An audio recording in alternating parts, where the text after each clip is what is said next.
Hi friends, ఈ video చూస్తున్న ప్రతి ఒక్కరు ప్లీజ్ సబ్స్క్రైబ్ చేసుకోండి. టుడే టాపిక్ వచ్చేసి భౌగోళిక గుర్తింపునకు బాలానగర్ సీతాఫలం దరఖాస్తు చేసిన ఉద్యానవన శాఖ.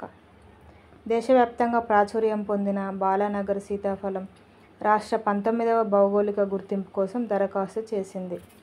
మరి దీనికంటే ముందు 18వది ఏంటో కామెంట్ చేయండి. తెలంగాణ ఉద్యానవన ప్రయాణంలో ఒక ముఖ్యమైన మైలురాయిగా ప్రఖ్యాత బాలానగర్ సీతాఫలం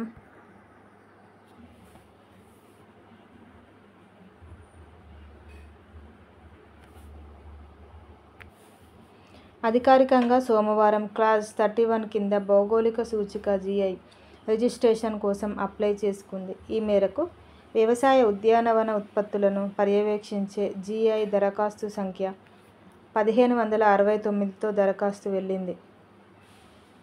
1569 మందిలో 19వ స్థానంలో ఇది చోటు దక్కించుకోవడం అంటే గ్రేట్. ఈ దరఖాస్తు తెలంగాణ నుంచి 19వ GI దరఖాస్తు NABARD national bank for agricultural and rural development నుండి నిధుల సహాయంతో 3 కీలక రైతు ఆధారిత సంస్థల తరఫున రిజల్యూట్ 4IP కి చెందిన GI ప్రాక్టీషనర్ సుభాషిత్ సాహా ఈ దరఖాస్తును దాఖలు చేశారు. గుర్తుపెట్టుకోండి, ముఖ్యంగా ఈ అప్లికేషన్ను సాంకేతికంగా కొండా లక్ష్మణ్ తెలంగాణ ఉద్యాన విశ్వవిద్యాలయం నుంచి ప్రాతినిధ్యం వహిస్తున్న డాక్టర్ పిడిగం సైదర్య రూపొందించారంట.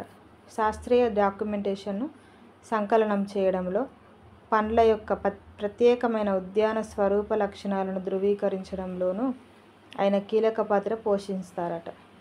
బాలానగర్ సీతాఫలం మందపాటి తొక్కతో అధిక గుజ్జు కలిగి ఉండడం దీని యొక్క ప్రత్యేకతగా చెప్పుకున్నారు. Thank you for watching.